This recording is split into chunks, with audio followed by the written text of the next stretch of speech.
Tuhan firman-Mu ajaib, kekal meski gunung menghilang. Tiada huruf yang gagal, tak terpatahkan siasat. Hidup seperti-Mu ya Allah, lebih dari emas. Aku bersaksi kitab-Mu, kitab yang suci. Mendengarkan firman-Mu, hibur hati yang luka. Terangilah langkahku kemanapun ku pergi. Biarkanlah firman-Mu berkuasa atasku. Ubahkanku, bebaskanku, ku mau menyenangkan-Mu. Ku mau menyenangkan-Mu. Salam jumpa pemirsa terkasih, saya menyambut Anda sekalian dimanapun Anda berada dalam episode yang terbaru program studi harian kita Semua Kitab Suci. Dalam program pembelajaran ini, kita akan mempelajari semua kitab yang ada di dalam Alkitab, dari kitab Kejadian hingga kitab Wahyu, dari Senin hingga Jumat. Jika Anda menonton kami untuk pertama kalinya dan ingin menyaksikan episode-episode sebelumnya, silakan kunjungi semuakitabsuci.com, di mana Anda akan menemukan semua episode sebagai format video. Juga teks episode, Anda dapat dengan mudah mengunduhnya dan memiliki perpustakaan sendiri. Dalam studi kita tentang perjanjian lama, kita telah sampai dalam kitab Yesaya, pasalnya yang ke-34 dan 35. Untuk memulai, izinkan saya untuk menyambut tamu kehormatan yang hadir di studio, seorang hamba Tuhan, Saudara Yosef Riyad. Selamat datang, Saudara Yosef. Terima kasih, Saudara Riyad. Kami juga menyambut hadirin di studio, selamat datang. Pemirsa terkasih, saya mendorong Anda untuk mengumpulkan keluarga Anda dan membuka Alkitab Anda untuk bergabung bersama kami. Dan jika Anda memiliki pertanyaan atau permintaan, kirimkan pada kami akan mencoba untuk menjawabnya. Kita akan segera memulai pembelajaran setelah rehat.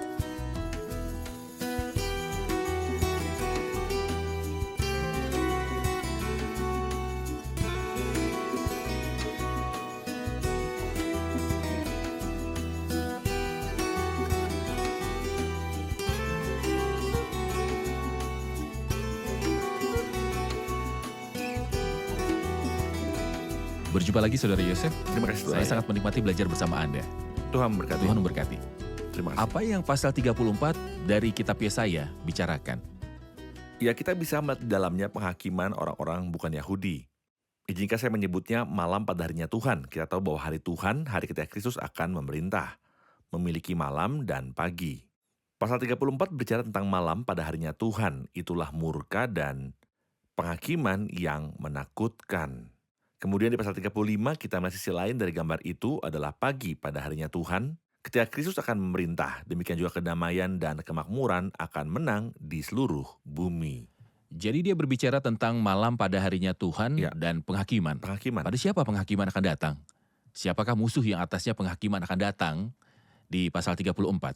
Nah, ayat 5 berkata bahwa penghakiman akan menimpa Edom. Saya tidak berpikir bahwa Edom di sini berarti orang-orang yang tinggal di selatan Yordania. Kita tahu bahwa Yordan sekarang terdiri dari Amon di utara dan akhirnya kemudian Moab, Edom di selatan. Dan saya tidak berpikir apa yang dimaksud di sini adalah grup ini. Namun, saya pikir Edom di sini mewakili sebuah gambaran generik dari sebuah grup yang sangat besar, persis seperti Babel yang disebutkan dalam kitab Wahyu, yang berbeda dengan Babel yang dibangun di sepanjang sungai Efrat yang hancur dan tidak dibangun kembali, dan ini memiliki arti yang lebih luas. Demikian pula Edom memiliki arti yang berbeda, apalagi jika kita membaca dalam ayat 1, "Marilah mendekat, hai bangsa-bangsa, dengarlah dan perhatikanlah, hai suku-suku bangsa. Baiklah bumi serta segala isinya mendengar, dunia segala yang terpancat daripadanya, sebab Tuhan murka atas segala bangsa dan hatinya panas atas segenap tentara mereka. Jadi semua balantara bangsa-bangsa akan berada dalam sikap permusuhan terhadap Tuhan pada hari ketika Dia akan menampakkan diri dalam kemuliaan dan kuasa." Jadi ia mungkin memaksudkan Edom harfiah dalam sejarah yang telah mengusik umat Allah di masa lalu? Ataukah yang ia maksudkan adalah perserikatan di masa depan yang memiliki semangat Edom untuk melawan umat Allah? Mohon berikan gambaran tentang sejarah Edom dan gangguan Edom kepada umat Allah. Dalam pengertian ini saya tidak menganggap Edom mewakili suatu bangsa tertentu, melainkan untuk mewakili sebuah gagasan. Gagasan ini termasuk beberapa hal. Pertama, Edom mewakili seorang yang benci hal-hal kudus. Janganlah ada orang yang menjadi cabul atau yang mempunyai nafsu yang rendah seperti Esau. Esau adalah Edom yang menjual hak sulungannya untuk sepiring makanan. Sebab kamu tahu bahwa kemudian ketika ia hendak menerima berkat itu, ia ditolak. Sebab ia tidak berkesempatan untuk memperbaiki kesalahannya, sekalipun ia mencarinya dengan mencucurkan air mata. Siapa saja yang membenci karunia-karunia besar yang Tuhan tawarkan kepadanya demi kesenangan fana duniawi atau mengusik umat Tuhan tanpa alasan dianggap sebagai Edom. Kami ingat ketika orang-orang sedang berada dalam suatu kesulitan di padang gurun, dan mereka berkata kepada Edom, tolong izinkan kami melewati negerimu. Kami akan berjalan melalui jalan raya dan jika kami dan ternak kami minum airmu, maka kami akan bayar uangnya. Asalkan kami diizinkan lalu berjalan kaki. Hanya itu saja. Orang Edom menghadapi dengan mengacungkan pedang terhadap mereka. Bukan hanya ini, tapi ketika Anda membaca dalam Nubuat Obaja, Anda akan dapati bahwa ia mengambil sikap yang tidak dapat dibenarkan. Alkitab berkata, karena keras terhadap saudaramu Yakub, maka celah akan meliputi engkau, dan engkau akan dilenyapkan untuk selama-lamanya.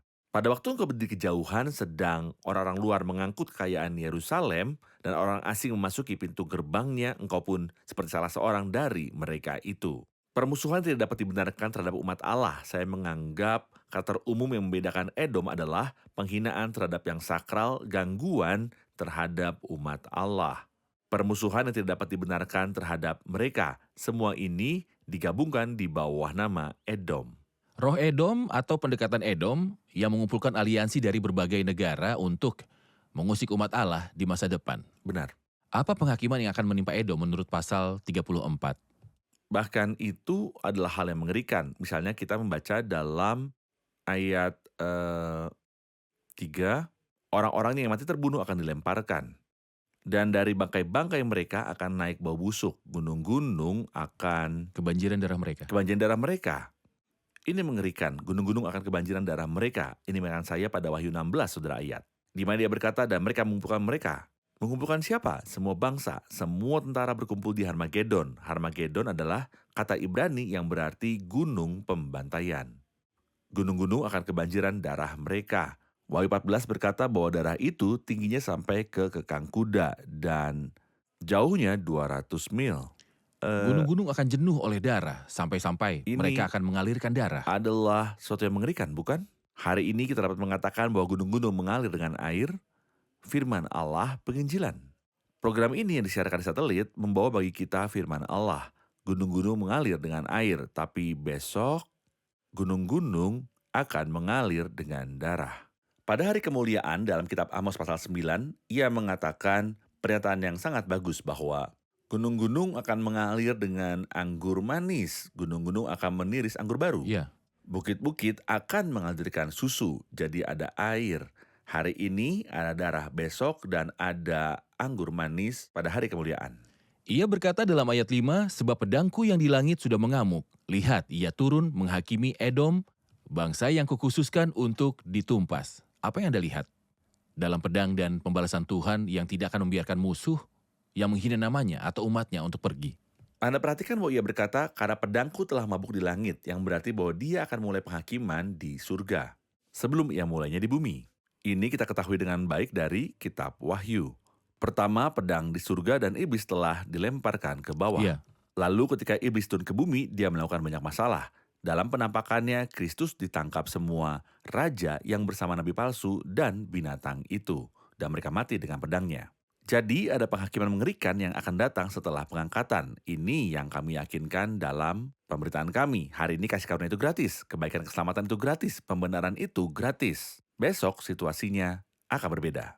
Dan akan ada penghakiman dan pembalasan kepada siapapun yang menolak kasih karunia. Baik, sebelum kita meninggalkan perihal penghakiman, saya membutuhkan komentar Anda tentang ayat 9. Sungai-sungai Edom akan berubah menjadi ter dan tanahnya menjadi belerang. Negerinya akan menjadi ter yang menyala-nyala, siang dan malam negeri itu tidak akan padam-padam. Asapnya naik untuk selama-lamanya. Mohon jelaskan gambaran penghakiman ini di sungai-sungai Edom. Ya, jelas bahwa Tuhan membiarkan tempat ini yang kita tidak tahu persis di mana letaknya secara geografis. Untuk tetap Terbakar. menjadi simbol murka Allah selama seluruh kerajaan 1000 tahun. Di dalam perjanjian lama, kita melihat Edom. Dalam perjanjian baru, kita melihat Babel. Ia berkata supaya naik sampai selama-lamanya. Selama pemberitaan Kristus, Tuhan akan membiarkan tempat di sini dan tempat di sana untuk menyingkapkan teror penghakiman Allah. Kita menemukan hal yang sama di akhir kitab Yesaya ketika ia berkata, mereka akan keluar dan akan memandangi bangkai orang-orang yang telah memberontak kepadaku. Di situ ulat-ulatnya tidak akan mati dan apinya tidak akan padam. Itu adalah akhir dari kitab Yesaya, meskipun Yesaya bicara tentang keselamatan Allah. Tapi bagaimana dengan mereka yang menolak keselamatan? Ini adalah gambaran dalam ayat terakhir dari kitab Yesaya. Benar. Hal terakhir dalam ayat 16, carilah di dalam kitab Tuhan dan bacalah. Satu pun dari semua makhluk itu tidak ada yang ketinggalan dan yang satu tidak akan kehilangan yang lain. Sebab begitulah perintah yang keluar dari mulut Tuhan dan roh Tuhan sendiri telah mengumpulkan mereka. Ia berbicara tentang menjamin pelaksanaan kata-kata ini. Apa yang Anda lihat dalam jaminan ini? Saya pikir dia ingin mengatakan bahwa Tuhan itu setia, baik dalam janji-janjinya maupun ancamannya. Benar. Jadi apakah dia menjanjikan atau mengancam, dia pasti akan melaksanakan apa yang dia katakan. Setiap janji yang telah Tuhan firmankan harus digenapi, dan setiap firman yang telah Tuhan firmankan harus digenapi. Manusia harus berhati-hati dan bijak serta menanggapi firman Tuhan dengan serius, karena Tuhan memaksudkan apa yang ia perkatakan. Kristus berkata, sampai langit dan bumi berlalu, tidak ada iota atau titik yang berlalu Benar. dari hukum ini. Semua akan Benar. selesai. Kita saksikan laporan, kemudian kembali untuk menerima pertanyaan hadirin. Banyak orang yang tidak mau tunduk kepada Tuhan. Tetapi karena alam semesta ini miliknya, kemanakah mereka akan pergi? Ada satu tempat yang cocok untuk mereka yang disebut dengan neraka. Dan terlepas dari konsep kita tentang neraka, itu pasti di tempat yang lebih buruk daripada sekedar api. Tuhan Yesus Kristus berfirman dalam Injil Matius, selama belum lenyap langit dan bumi ini, satu iota atau satu titik pun tidak akan ditiadakan dari hukum Taurat sebelum semuanya terjadi. Temanku, ketika Anda mendengar ramalan cuaca dan tahu bahwa badai yang kuat akan bertiup dari seluruh negeri, akan lebih bijak untuk mengambil tindakan pencegahan yang diperlukan untuk melindungi diri Anda dari badai tersebut. Demikian pula, sudahkah Anda berlindung dalam Tuhan dari badai? Firman Tuhan berkata, penghakiman itu pasti akan datang. Sudahkah Anda menemukan tempat perlindungan untuk Anda dalamnya? Apakah penghakiman akan terjadi di bumi atau di surga? Karena ayat 4 berkata, segenap tentara langit akan hancur. Pembicaraan di sini adalah tentang surga. Namun pasal yang berisikan pembicaraan-pembicaraan lain adalah tentang bumi, sehingga kita perlu tahu di mana dan apakah ada suatu perbedaan waktu antara keduanya. Saudara Yosef mengenai ayat 5, sebab pedangku di langit yang sudah mengamuk. Anda telah berkata bahwa penghakiman telah terjadi di surga, lalu di bumi. Apakah ada perbedaan waktu antara keduanya, ataukah bersamaan? Nah, Anda memperhatikan bahwa ayat 5 berbicara tentang sesuatu yang terjadi di masa lalu dan sesuatu yang akan terjadi. Sebab pedangku yang di langit sudah mengamuk. Lihat, ia turun menghakimi Edom. Pertama di surga, dan inilah yang kita pahami dari Wahyu 12, perang di surga. Di mana Mikael akan menjatuhkan iblis dan malaikat-malaikatnya ke bumi. Ini akan terjadi pertengahan minggu 3,5 tahun setelah pengangkatan. Pada akhir minggu kesusahan besar, setelah masa 3,5 tahun lainnya, Tuhan akan mulai menghakimi Edom dalam pertempuran Harmagedon, di mana gunung-gunung akan mengalir dengan darah dari para musuh. Oke. Siapapun yang akan masuk ke pertempuran ini tidak akan kembali ke rumah. Siapapun yang akan pergi ke Harmagedon akan mati dalam pertempuran. Baik. Saya akan pindah ke pasal 35 Silakan. untuk melihat hari siang. Anda Benar. sebutkan pasal 34 merujuk pada malam, Kegelapan. pada harinya Tuhan. Ya. Penghakiman selalu dikaitkan dengan malam hari, tetapi di pagi Benar. pada harinya Tuhan, dalam pasal 35, padang gurun dan padang kering akan bergirang, padang belantara akan bersorak-sorak dan berbunga. Mohon berikan sebuah gagasan tentang pagi pada harinya Tuhan. Kapan itu akan datang? Kontrasnya ekstrim, bukan? Benar. Perkataan pertama padang gurun dan padang kering akan bergirang. Secara alami, hutan belantara dan tanah kering adalah yang terakhir bergembira, berbeda dengan kesengsaraan yang telah kita lihat di pasal 34. Padang belantara akan bersorak-sorak dan berbunga. Seperti bunga mawar, ia akan berbunga lebat, akan bersorak-sorak, bersorak-sorak dan bersorak-sorai. Jelas bahwa di sini adalah kegembiraan. Izinkan saya menyebutnya waktu pemulihan segala sesuatu. Atau waktu ketika makhluk ciptaan akan dimerdekakan. Atau waktu kelegaan. Semua ini adalah nama disebutkan dalam Alkitab untuk hari-hari bahagia ketika Kristus akan memerintah. Semua itu adalah waktu pemulihan segala sesuatu, waktu kelegaan, waktu kemerdekaan, dan regenerasi. Benar. Beberapa nama yang indah dan luar biasa. Anda telah menyebutkan nama-nama kerajaan 1000 tahun. Ya. Waktu pemulihan segala sesuatu, Ya. masa yang akan datang, Ya. dan juga regenerasi.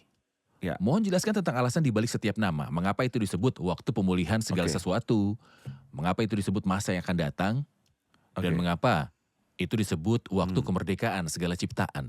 Waktu pemulihan segala sesuatu artinya bahwa segala sesuatu akan kembali seperti awal mulanya. Misalnya Tuhan tidak menciptakan binatang liar untuk menjadi buas. Dan buktinya adalah bahwa Ia membawa mereka kepada Adam untuk menamai mereka. Dan tidak satu pun dari mereka mau memangsa Adam. Namun ini tidak terjadi saat ini karena seluruh makhluk telah ditaklukkan kepada kesia-siaan. Bukan cuma singa yang memangsa, bahkan tikus pun bisa menggigit dan kutu dan menyebabkan bencana yaitu wabah. Jadi, apapun bisa terjadi kepada siapapun. Ini adalah masa-masa yang buruk, tetapi ada waktu pemulihan segala sesuatu. Pada masa kini, segala sesuatu sedang stres dan setiap orang menderita. Sampai sekarang segala makhluk sama-sama mengeluh. Makhluk itu sendiri juga akan dimerdekakan, namun waktu kelegaan akan datang, memerdekakan makhluk ciptaan. Karena seluruh makhluk telah ditaklukkan kepada kesia-siaan. Kita menyebutnya masa yang akan datang untuk membedakan dengan zaman sekarang. Kita menyebutnya dispensasi kegenapan waktu. Karena dispensasi kasih karunia Allah. Itu disebut regenerasi, karena segala sesuatu akan menjadi baru dalam pemerintahan Kristus. Jadi indikasi setiap nama bisa disimpulkan dari artinya. Adalah baik Anda menjelaskan istilah ini karena pembaca Alkitab yang awam manapun mungkin tidak mampu melihat perbedaannya. Ada sesuatu yang disebut kegenapan waktu. Ya. Dan ada sesuatu yang disebut persiapan kegenapan waktu. Benar. Ada yang disebut the age to come, dan ada yang disebut the coming ages. Mohon 2 komentar lagi sebelum memulai rincian-rincian tentang kerajaan 1000 The tahun. fullness of the times. Apa itu kegenapan waktu dan persiapan kegenapan waktu? Omong-omong times dalam the fullness of the times bukanlah bentuk jamak dari waktu dalam fase kegenapan waktu, tapi itu adalah sebuah kata yang berbeda. Sederhananya, tetapi setelah genap waktunya, maka Genap. Allah mengutus anaknya. Jadi kegenapan waktu itu adalah ketika Kristus telah datang 2000 tahun yang lalu. The fullness of the times belum datang waktunya. Sebagai persiapan kegenapan waktu. Untuk mempersatukan dalam Kristus sebagai kepala segala sesuatu baik yang di surga maupun yang di bumi. Ketika Kristus akan memerintah dan kehendak Allah akan terjadi di bumi seperti di surga, itulah yang dimaksud the fullness of the times. The age to come and the coming ages. The age to come adalah periode kerajaan 1000 tahun, tetapi the coming ages adalah kekalan yang tidak ada akhirnya. Supaya pada masa yang akan datang ia menunjukkan kepada kita Yang kekayaan melimpah kasih sesuai dengan karunia yang kebaikannya. melimpah-limpah sesuai dengan kebaikannya terhadap kita dalam Oke. Kristus Yesus. Mohon berikan ide tentang atribut-atribut pemerintahan Kristus. Pertama-tama jelas bahwa makhluk ciptaan akan dimerdekakan dari perbudakan kebinasaan. Padang belantara akan bersorak-sorak dan berbunga seperti bunga mawar, ia akan berbunga lebat. Perkataan yang luar biasa ini bukan hanya berbicara mengenai kemerdekaan makhluk ciptaan, melainkan pada waktu itu mata orang-orang buta akan dicelikan dan telinga orang tuli akan dibuka. Kata dicelikan dalam bahasa Arab artinya terbuka Melebar. sepenuhnya. Pada waktu itu orang lumpuh akan melompat seperti rusa dan mulut orang bisu akan bersorak-sorai. Kristus telah melakukan banyak mujizat semacam itu ketika ia berada di bumi. Untuk membuktikan bahwa ia adalah Mesias yang Mesias. akan datang. Tetapi mereka menolak dan menyelipkan dia. Tetapi ini pasti akan digenapi pada kedatangan Kristus yang kedua. Ketika mata orang buta akan dicelikan dan telinga orang tuli akan dibuka. Orang lumpuh akan melompat seperti rusa. Dan mulut orang bisu akan bersorak-sorai. Lebih lanjut ada berkat-berkat spiritual di akhir pasal ini saat ia berkata, di situ akan ada jalan raya yang akan disebutkan sebagai Jalan jalan kudus. kudus. Orang najis tidak akan melewatinya. Itu akan menjadi milik mereka yang berjalan di jalan itu. Artinya mereka yang telah ditebus. Anda telah menyebut apa yang disebut jalan kudus yang ada di dalam ayat 8. Di situ akan ada jalan raya yang akan disebutkan jalan kudus. Apa yang dimaksud dengan jalan kudus? Para komentator berkata bahwa apa yang kita baca dalam Yesaya pasal 11, maka akan ada jalan raya. Dan dalam Yesaya pasal 19 akan ada jalan raya dari Mesir ke Asyur adalah seakan-akan ia ingin beritahu kita bahwa atribut kehidupan pada zaman itu adalah kekudusan. Jadi jalannya disebut jalan kudus. Kitab Zakaria berkata pada kerencingan-kerencingan kudus, kudus bagi Tuhan dan kuali-kuali di rumah Tuhan. Jadi segalanya akan kudus, jalannya akan kudus. Dan pada faktanya kekristenan disebut jalan. Dalam kitab Kisah Ya. para rasul dan Kristus disebut sebagai sang jalan. Jadi jika Kristus adalah jalan dan kekristenan adalah jalan, ini berarti bahwa kekristenan adalah Kristus. Benar. Kekristenan adalah Kristus. Jadi kita tidak mempunyai banyak hal. Ada beberapa butir untuk mengatakan tentang jalan ini. Silakan. Pertama-tama itu adalah sebuah jalan yang sangat mudah. Alkitab berkata di situ akan ada jalan raya yang akan disebutkan jalan kudus. Dan itu akan disebut jalan kudus. Itu tidak seperti jalan yang sulit yang tadinya ada di sana. Jalan ini adalah jalan kudus. Juga itu adalah cara yang didedikasikan. Itu akan menjadi milik mereka. Dan lebih lanjut lagi itu adalah sebuah jalan yang aman. Alkitab berkata, di situ tidak akan ada singa, binatang buas tidak akan menjalaninya. Dan tidak akan terdapat di sana. Orang-orang yang diselamatkan akan berjalan di situ, dan itu adalah sebuah jalan yang sederhana. Bahkan kalaupun mereka orang bodoh, mereka tidak akan tersesat. Pada akhirnya ini adalah jalan yang penuh kemuliaan. Dan orang-orang dibebaskan Tuhan akan pulang dan masuk ke Sion dengan bersorak-sorai. Sedang sukacita abadi meliputi mereka, kegirangan dan sukacita akan memenuhi mereka. Kedukaan dan keluh kesah akan menjauh. Adalah baik bahwa pasal ini dimulai dan berakhir dengan sukacita. Dikatakan kegirangan dan sukacita akan memenuhi mereka, kedukaan dan keluh kesah akan menjauh. Hal-hal yang paling umum di dunia sekarang ini adalah duka cita dan mengeluh, membunuh, bendera-bendera hitam serta pertumpahan darah. Benar. Ini tidak pernah bisa menjadi pemerintahan Kristus yang dibicarakan Tidak. Alkitab. Tentu tidak. Namun ketika Kristus memerintah, sukacita dan nyanyian akan berjaya di bumi. Benar. Terima kasih Saudara Yosef, kita telah di Terima akhir episode. Kita rangkum episode ini bersama hadirin.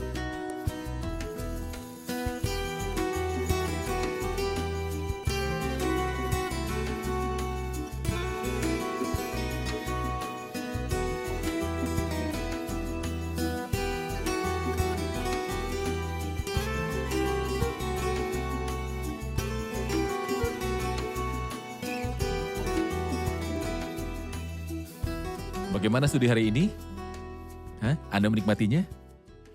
Menurut pasal 34, ada sebuah penghakiman atas Edom. Apa yang dimaksud dengan Edom di sini? Kita telah belajar bahwa Edom adalah sebuah gagasan di mana seorang menolak dan memandang hina kasih karunia serta karunia dari Tuhan dan yang bermusuhan dengan orang-orang percaya umat dari Tuhan tanpa sebuah alasan. Saudara Yosef, bagaimana menurut Oke. Anda? Ya, Saya Oke. pikir kita perlu lebih banyak rincian. Edom mewakili setiap orang yang menolak karunia-karunia Allah. Dan setiap orang yang bermusuhan dengan umat Allah tanpa alasan. Tapi sesungguhnya ada Edom dalam sejarah. Ya, Edom Ada Edom dalam sejarah. sejarah yang mengusik umat Allah. Tetapi di masa depan, sebuah gagasan yang menentang Tuhan akan mendominasi sekelompok aliansi untuk mengusik umat Tuhan. Benar. Oke. Kita telah belajar sebuah penghakiman atas Edom. Coba jelaskan tentang ciri-ciri dari penghakiman ini. Apa yang terjadi di dalamnya? Sebagian dari penghakiman yang akan terjadi di atas Edom akan terjadi di surga. Saat iblis akan dilemparkan turun, sebuah perang akan terjadi antara dia dan Mikael, sang penghulu malaikat. Dan iblis akan dilemparkan turun ke bumi, dan raja-raja di bumi akan dikumpulkan dengan dia. Dan ini adalah bagian kedua dari penghakiman yang akan terjadi di bumi. Ada bagian yang akan terjadi di surga dan bagian lain di bumi. Jadi awal penghakiman bukanlah di atas bumi. Itu terjadi di surga. Awal penghakiman adalah di dalam surga. Saudara Yosef? Saya pikir penghakiman Edom di bumi ini tidak ada kaitannya dengan surga, tapi seolah-olah ingin beritahu kita bahwa sebelum Tuhan akan menghakimi yang jahat, tentara berkumpul untuk memerangi umatnya. Ia mulai dengan kuasa-kuasa surgawi yang lebih tinggi. Ketika mereka dilemparkan ke Itu bawah. tidak akan sulit bagi dia yang telah melakukan itu untuk menghakimi mereka yang ada di bumi. Benar. Namun Edom tidak ada kaitannya dengan surga. Penghakiman atas Edom adalah di Edom atas ada di bumi. bumi. Tetapi awal dari penghakiman Edom di bumi adalah ketika iblis dilemparkan dari surga. Benar. Oke. Kita mengakhiri episode ini dengan sesuatu yang disebut Jalan Kudus. Apakah arti dari Jalan Kudus? Jalan Kudus adalah jalan di mana umat yang telah ditebus akan berjalan. Orang najis tidak akan melewatinya dan tidak akan ada binatang atau singa di sana. Apa yang ingin dia katakan adalah sifat bumi pada saat itu adalah kekudusan. Tidak ada najis yang melewatinya karena semua akan kudus. Benar. Bagaimana Saudara Yosef? Benar. Haruskah lain waktu kita bawa semua itu bersama kita? Tuhan berkatimu. Terima kasih Saudara Yosef. Terima kasih. Pemirsa terkasih, kita telah belajar bahwa pasal 34 berbicara tentang malam pada harinya Tuhan, penghakiman yang akan datang. Dalam pasal 35 ada pagi pada harinya Tuhan, pemerintahan Kristus. Beberapa menyangkal bahwa penghakiman akan datang dan mengklaim bahwa Kristus yang baik dan lemah lembut itu tidak akan pernah menghakimi musuh-musuhnya. Tetapi Alkitab memberitahu kita tentang sesuatu yang disebut ketahanan bersabar Kristus. Kristus tahan bersabar menanggung penghinaan yang ditujukan kepadanya dan pada umatnya sendiri di dunia. Tetapi ada hari yang akan datang yang disebut hari murka ketika anak domba akan keluar sebagai singa dari suku Yehuda, ketika hari Tuhan akan datang dengan murkanya yang parah. Larilah dari murka yang akan datang dan berlindung dalam karya Kristus di kayu salib. Sampai jumpa di episode yang selanjutnya. Tuhan besertamu.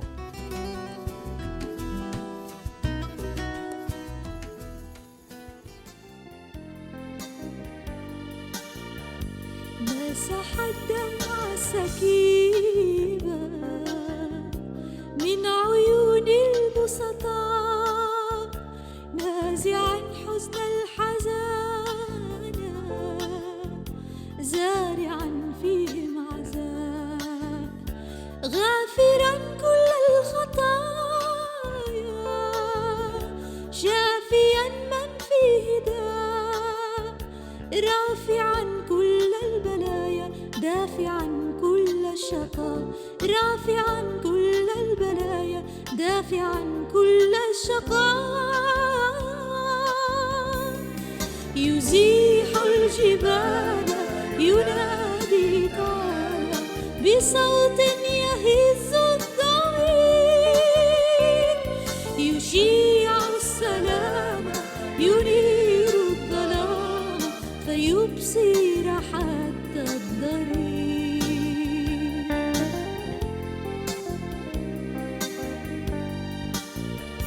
هل تذوقت سلاما ونعمت بالفداء من مسيح بدماءه أجزل لك العطاء راضيا ضحى غناه حتى يغني الفقراء جاء للإنسان نورا مانحا له الضياء جاء للإنسان نورا مانحا له الضياء يزيح الجبال ينادي تعالى بصوت يهز الضمير يشيع السلام ينير الظلام فيبصر حتى الضرير فيبصر حتى الضرير